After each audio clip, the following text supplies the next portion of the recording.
Hello दोस्तों यहाँ पर हमारे पास है क्लास 10th मैथ का जो चैप्टर है 4th द्विघात समीकरण। ठीक है, इंग्लिश में इसी को बोलते हैं क्वाड्रेटिक इक्वेशन। ठीक है, तो क्वाड्रेटिक इक्वेशन का जो एक्सरसाइज है 4.1 उसी में ये वाला जो क्वेश्चन है ये इंपॉर्टेंट क्वेश्चन है। ठीक है, ये है कई बार पूछा गया, वो भी 6 नंबर के लिए। ठीक, इसमें कहता है कि एक रेलगाड़ी 480 किलोमीटर की दूरी एक समान चाल से तय करती है।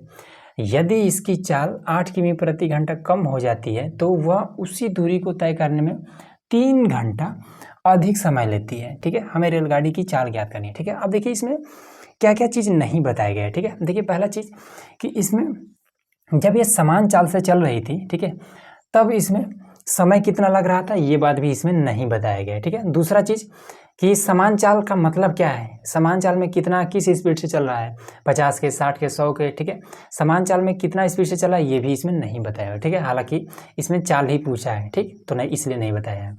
तो हमें सबसे पहले क्या पता करना पड़ेगा कि इसकी चाल कितनी है। ठीक है, और जब ये समान चाल से चल रहा था उस टाइम पर, ठीक है, उस समय टोटल कितना लग रहा था ये बात हमें पता करना है। ठीक है, तो इसमें डायरेक्ट कह रहा है कि पहले जितना भी समय लग रहा था जब उसके चाल में 8 किमी प्रति घंटा की कमी की जाती है, ठीक है, तो पहले जितना भी समय लग रहा था उससे 3 घंटा और ज़्यादा समय लगने लगता है, बस यही बात इतना दिया हुआ है। ठीक है, तो इसको ऐसे करेंगे, मान लेंगे, ठीक है, कि माना रेलगाड़ी की चाल मान लेते हैं कि x मीटर है।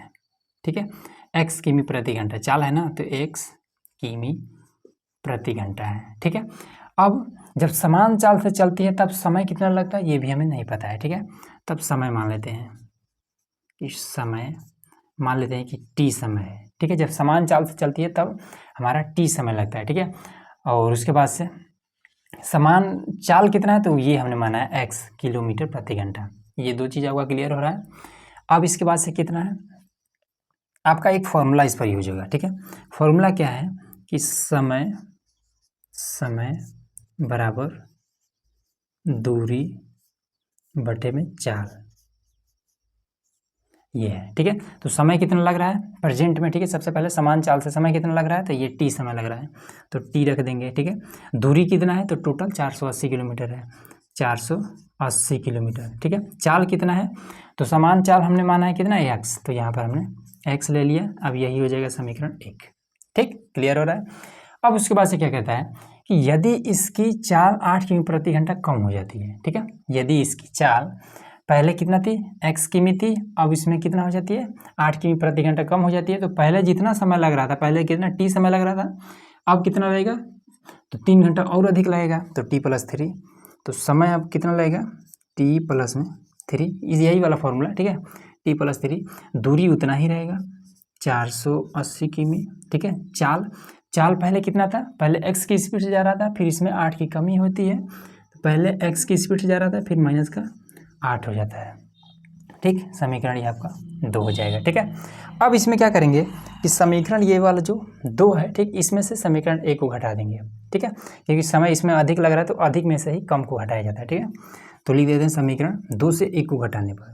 ठीक, तो घटा देते हैं, तो t + 3 में से इसमें से ये वाला घट जाएगा, माइनस हो जाएगा t बराबर में, तो ये हो जाएगा 480 बटे में x माइनस का 8 और माइनस में 480 बटे में x, ये चीज़। ठीक है, तो इस t से ये वाला t खत्म हो जाएगा, इधर बचा है 3 और इसका इसके साथ और इसका इसके साथ गुणा कर देंगे और फिर ये दोनों आपस में गुणा कर लेंगे। ठीक है, हर बराबर करने वाला मामला है, तो इधर बचा है 3, तो ये हो जाएगा 3। ठीक है, बराबर लगा के और इसका इसके साथ तो 480 x हो जाएगा, 480 x हो जाएगा। ठीक है, फिर ये इसके साथ गुणा करने लगेगा, तो ये हो जाएगा माइनस का ये 480 और ये x - 8, x - 8।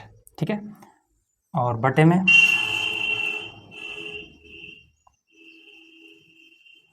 में ये वाला दोनों आपस में गुणा हो जाएगा, तो x और x - 8, ये चीज़। ठीक है, अब ये वाला देखिए बटे में है, ठीक है, इसको हम इधर भेज देंगे, तो ये हो जाएगा 3x, ठीक है, 3x और x - 8 बराबर में 480 x माइनस में इसका गुणा इसके साथ, तो 480 यक्स इसका इसके साथ करेंगे 480 यक्स, फिर इसका और इसके साथ, तो ये भी माइनस हो जाएगा, प्लस में 8 0 0 हो जाएगा, 8 8 64 का 4 हो जाएगा, 8 चौक 32 है 6 38 हो जाएगा, ठीक, ये हो जाएगा। इन दोनों से ये दोनों कट जाएगा, इसका गुणा इसमें कर देंगे तो 3x का स्क्वायर, फिर इसका इसमें तो हो जाएगा 3 8 24 x, फिर इसको इधर बुला लाएंगे तो माइनस का 38 40 बराबर में 0, ठीक। 3 कॉमन होगा तो कॉमन ले लेंगे, तो 3 हो जाएगा कॉमन में, तो यहाँ से x का स्क्वायर हो जाएगा, बचेगा, ठीक है। 3 से आप जो चीज़ कॉमन लिया जाता है, ठीक है, हालांकि उसी से हम इसमें समय भाग करना होता है, ठीक है। जब भाग करेंगे सब कट जाएगा तो वही आपका कॉमन हो गया। 3 से जब आप 3x स्क्वायर में भाग करेंगे तो 3 से 3 खत्म हो जाएगा। 3 से 24 में भाग करेंगे तो 3 8 24 3 8 24 हो जाएगा। फिर 3 से इसमें भाग करेंगे तो 3 का नाम 3 3 दूना 6 3 8 24 और ये हो जाएगा 0 और बराबर में 0, ठीक है। 3 यहाँ पर गुणा कर दे जाएगा तो भाग करने लगेगा। अब 0 के साथ में 3 जब भाग करेगा तो यही वाला 3 0 के साथ भाग करके खत्म हो जाएगा। तो सिंपल आपको बच जाएगा x का स्क्वायर माइनस में 8x माइनस का 12 80 बराबर में 0, ये चीज़ बच जाएगा, ठीक है। अब 12 80 को दो भागों में ऐसा तोड़ना है ताकि घटाएं तो ये वाला आ जाए 8 आ जाए, ठीक है।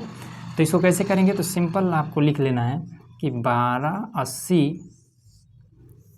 ये हो जाएगा 2 से 2 6 12 2 चौका 8 और 0, फिर 2 से 2 3 6 2 2 4 और 0, फिर 2 से 2 1 2 2 6 12 और 0, फिर 2 से 2 8 16, फिर 2 चौका 8, फिर 2 दूना 4, फिर 2 10 में 20, ठीक है, फिर 2 5 10, ठीक है। 5 दूना 10 दूना 20 दूना 40, ये इतना आपका हो जा रहा है 40, ठीक है। अब 2 दूना 4 दूना 8 दूना 16 दूना 32, तो ये हो जा रहा था 40, ठीक है, और इधर आ रहा है 32, ठीक है। अब इन दोनों घटाएंगे तो आपका 8 आ जाएगा, ठीक है, गुणा करेंगे तो ये 1280 आ जाएगा, ठीक, आ रहा है समझ में।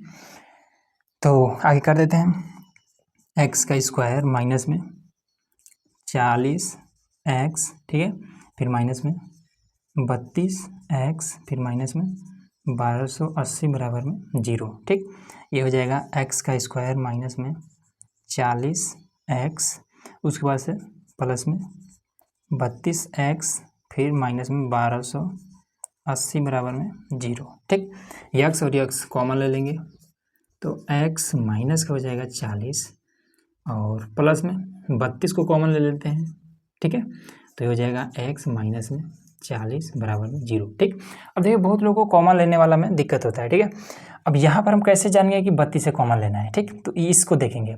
यहाँ देखेंगे कि x अकेला है, ठीक है, तो यहाँ से भी हमें x को अकेला करने के लिए क्या कॉमन लेना पड़ेगा, तो सिंपल ये 32 को अगर हम गायब कर दें तो यहाँ पर x अकेला हो जाएगा, ठीक है। तो वही तो हमने किया है कि 32 को पूरा हमने कॉमन में ले लिया है, बस x यहाँ पर अकेला हो गया, ठीक है। ये और ये ब्रैकेट दोनों सेम होना चाहिए।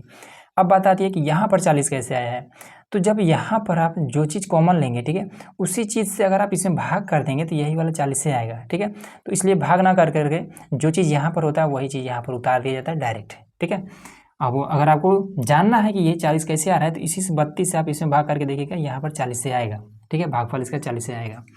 तो ये दोनों से एक साथ हो जाएगा, तो ये हो जाएगा x माइनस का x प्लस का 32 और x माइनस का ये वाला 40, ठीक, बराबर में 0। प्लस वाला नहीं लेते हैं, ठीक है, माइनस वाला लेते हैं, तो ये हो जाएगा x माइनस का 40 बराबर में 0, तो x बराबर में हो जाएगा 40, ठीक। तो x को ही हमने माना है चाल, ठीक है, तो 40 का कितना आ जाएगा, तो रेलगाड़ी की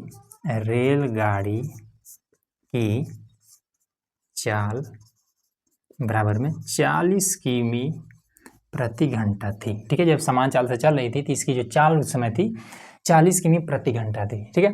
और भी कोई चाल बतानी है तो अब इसके बाद से जब इसकी चाल में कमी कर दी जाती है 8 किमी प्रति घंटा कम हो जाती है ना, ठीक है, तो 40 में से 8 घटा दीजिएगा तो बाद में उसका चाल कर दिया गया कितना, जब घटा तो 32 किमी प्रति घंटा। बस इतना ही बात आपको बताना है, ठीक, आ गया इजीली। तो उम्मीद है कि ये वाला क्वेश्चन आपको इजीली एकदम से समझ में आ गया होगा, ठीक है। तो चलिए मिलते हैं नेक्स्ट वीडियो में जिसमें हम लोग और भी मोस्ट इंपॉर्टेंट क्वेश्चन को हल करने वाले हैं, ठीक है। अगर आपको भी कोई किसी भी क्वेश्चन में अगर आपको प्रॉब्लम है तो उसको कमेंट कीजिएगा, ठीक है, हम आपको इजीली एकदम से सॉल्यूशन बता देंगे, ठीक है।